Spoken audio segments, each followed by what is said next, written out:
Certainly.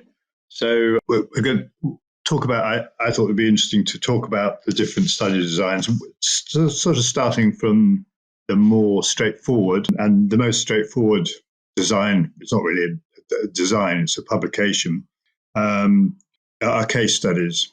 And case studies are literally a summary of a particular patient that you have seen, one has seen. It's not about evidence for effectiveness. That's a key thing to emphasize about case studies or case reports.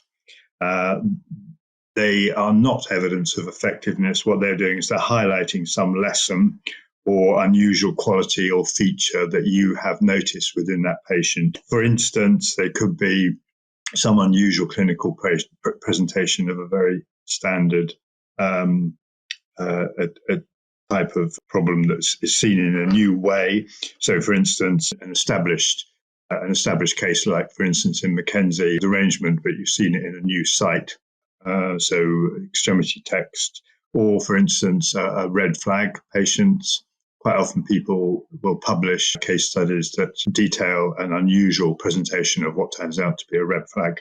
Something new, some novel case. For instance, when AIDS, the disease AIDS, was coming to light in the US in the 1980s, the first cases were actually presented in the medical literature as case studies, so that people became aware of it initially through that direction. So lots of different things can be used as case studies. They're obviously relatively easy to write, so lots of people use them as an entree into writing. And like a lot of these early case designs that we're going to talk about, they are simply descriptive. You're not doing anything. There's no manipulation of any variables. There's no complicated analysis. They are very descriptive.